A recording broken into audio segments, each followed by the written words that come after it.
আসসালামু আলাইকুম, বিসমিল্লাহির রহমানির রহিম। শুধুমাত্র গতকালকে আমি মিষ্টি কুমড়াটা 70 টাকা দিয়ে কিনে নিলাম বীজগুলো লাগাবো বলে। শুধুমাত্র এটার বীজগুলো লাগাবো বলে এই কুমড়াটা নিলাম। হ্যাঁ, তো গতকালকে নিয়েছি, কিন্তু কাটবো কাটবো করে আলসামু করে আসলে কাটা হচ্ছিল না।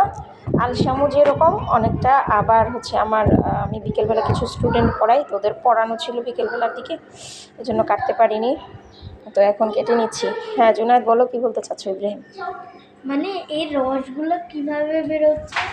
আমি তো জানি শুধু পেঁপেতে সাদা সাদা রস বের হয়, আর কোনো ফলে কাটতে গেলে হয় না। বিসমিল্লাহির রহমানির রহিম। এটা যে এরকম হলুদ হলুদ রস বেরোচ্ছে, বের হবে না।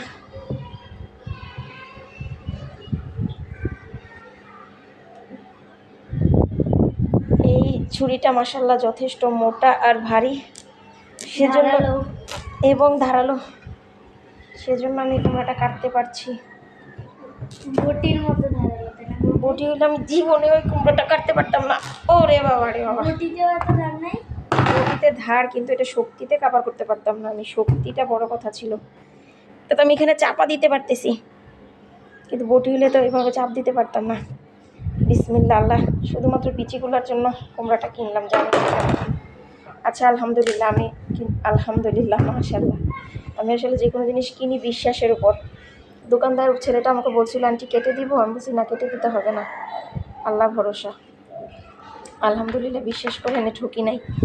যে জিনিসগুলোর জন্য এনেছি বিচি, মাশাআল্লাহ বিচিগুলো অসাধারণ, প্রত্যেকটা বিচি পাকা পোষ্ট। ওগুলো আমি লাগাবো ইনশাল্লাহ, এই জন্য নিলাম। আমি খুব বেশি কুমড়াটা কাটবো না, আমি অল্প একটু কুমড়া কাটবো, কারণ আমি কুমড়ার যে একটা গ্রান, তালের মতো। তুমি গ্রান নিয়ে দেখো, মাশাআল্লাহ দেখতেও তালের মতো, গ্রানটাও তালের মতো। মনে হয় না যে কাঁচা খেয়ে ফেলি। তোমার মিষ্টি কুমড়া কাঁচা কাঁচা খাওয়া যায়, অনেক অনেক মানুষ কাঁচা কাঁচা খায়।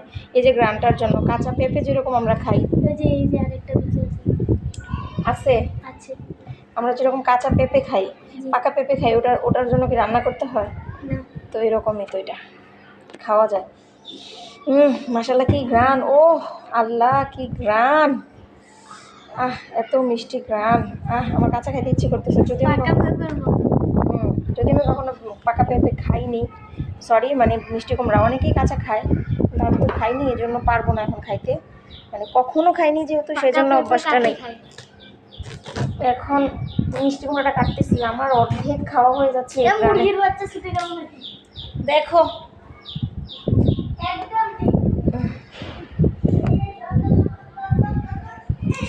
দেখো কোথাও পায়খানা টায়খানা করলো নাকি?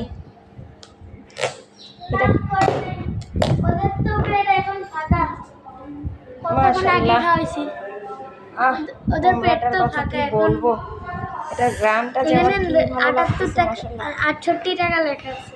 তাই আচ্ছা, 68 টাকা, তাই 70 টাকা বিক্রি করছে, লাভই তো করছে। ছেলেটা তো বলতেছিল ওর লাভই হয় না, লসে দিয়ে দিচ্ছে।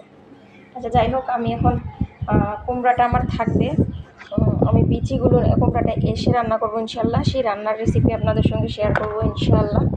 এখন আমি বিচিগুলো নিয়ে ছাদে চলে যাব, আমি গাছ লাগাবো। বিচিগুলো নিয়ে আমি এখন ছাদে চলে যাব। আসলে প্রত্যেক দিন একবার ছাদে না গেলে আমার বাবা হাত লাগলে নষ্ট হয়ে যাবে। এই কুমড়াটা আমি এখন এখানে রেখে দিয়ে গেলাম, এটা যখন রান্না করবো ইনশাল্লাহ আপনাদের সবার সঙ্গে শেয়ার করবো ইনশাল্লাহ। যাচ্ছি এখন ছাদে। শেয়ার করবেন? হ্যাঁ করবো ইনশাল্লাহ। মুরগিগুলোকে ঢেকে দিয়ে যাইতে হবে। এই যে বিচিগুলো নিয়ে ছাদে যাব, আর এই যে এখানে দেখেন ময়লা, এই বালতিগুলোতে লাগাবো। ইন্নামা আমালু বিন্নিয়াতি, যে কোনো কাজের ফলাফল নির্ভর করে আসলে নিয়তের উপর। আমি যে সবজি বিক্রি করে তার কাছ থেকে এই তার বাছা ময়লাগুলো, সে যত সবজি বিক্রি করে চেয়ে নিয়ে আসছি, যে বাবা তুমি এই বিচিগুলো এই সবজিগুলো কী করবা? বলতে আন্টি ফেলে দিব। তাই বললাম এগুলো আমাকে দিয়ে দাও, এগুলো দিয়ে আমি সার বানিয়ে গাছ লাগাবো। আর যে কোনো কাজের ফলাফল নির্ভর করে নিয়তের উপর। আমার গাছ লাগানোর মতো আর কোনো বালতি ছিল না, তো আজকে আলমারির পাশে এই বালতিটা রাখা ছিল। এই যে আলমারিটার পাশে বালতিটা রাখা ছিল, আমি যখন আলমারির ডালা খুলতে গেলাম, আলমারির ডালা খোলার সময় এটা ভেঙে গেল, এটার সাথে চাপ লেগে এটা ভেঙে গেল, এই যে ফেটে গেল। তো এখন আমার গাছ লাগানোর জন্য হয়ে গেল, আমি এটাকে ফুটা করে নিলাম। আর এটাকে ফুটা করতে গিয়ে এই যে আমি হাত পুড়ে ফেলছি, এই যে হাত, এই যে এই কর্নারে, এই যে এই কর্নারটা, এই যে কীভাবে দেখাই, আমার হাতে তো মোবাইল দেখাচ্ছি, দাঁড়াও। এই যে দেখেন, আমি হাতটা সরাও, এই যে হাতটা সরাও তোমার, এই যে এইখানে একটা দাগ বসে গেছে দেখেন, ওই যে বালতির রঙটাও এখানে লেগে আছে। আচ্ছা হয়ে গেল কেন যেন মোবাইলটা। সাদাটা লাইটটা অফ করলে দেখা যায়। আচ্ছা এই যে আলহামদুলিল্লাহ, যাই হোক আমি এখন ছাদে চলে যাব এগুলো নিয়ে। হ্যাঁ এই যে কুমড়াগুলো রেখে যাচ্ছি, এগুলো নিয়ে ছাদে যাবো, গাছ লাগাতে ইনশাল্লাহ। ঠিক আছে ছাদে চলে যাচ্ছি। হচ্ছে মুরগির বাচ্চা, ওনাদেরকে একটু ঢেকে যাই, ওনারা আবার একটু ওটা দিয়ে হচ্ছে না, ওনারা একটু বেশি চালাকি করেন, ওনাদেরকে ঢেকে দিয়ে গেলাম। লাফায় লুফায় বের হয়ে হাগু করে ভরায় রাখে। যখন আমরা যাওয়ার আগে একটু ভদ্র মানুষের মতো সেজে আমাকে দেখা যাচ্ছে মনে হচ্ছে ঘুমানোর মতো করে, এমনি বুঝলাম, আমাকে দেখা যাচ্ছে না। তারপরে এসে দেখি বের হয়ে হাগু করে পুরো ঘর এলোমেলো করে রেখেছে। বস্তাটা ওই যে ওইটা যদি না ওটা যদি না ভরে থাকে। এই যে আমরা চলে যাচ্ছি ছাদে, এটা আমার ঘর। জুনার চলে আসো, আসতে বলছি, আসো, এটা আমার ঘর। আসো তুমি আমার সঙ্গে আসো, যাবো ছাদে। এই যে আমার মেয়ে মাসাল্লাহ সব কাজে আমাকে সাহায্য করে, সব কাজে মাসাল্লাহ আমাকে সাহায্য করে।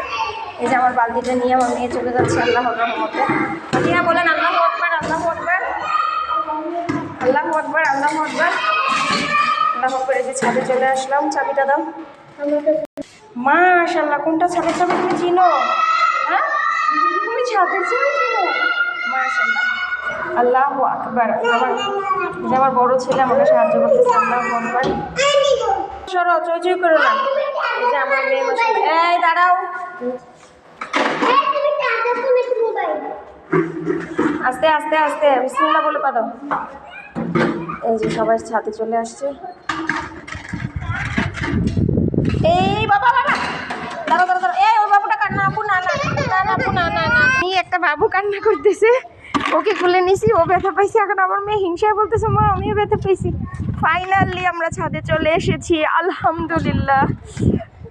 এখন আমরা গাছ লাগাবো ইনশাল্লাহ। অনেকক্ষণ ধরে রইলাম, এখানে রেখে গিয়েছিলাম।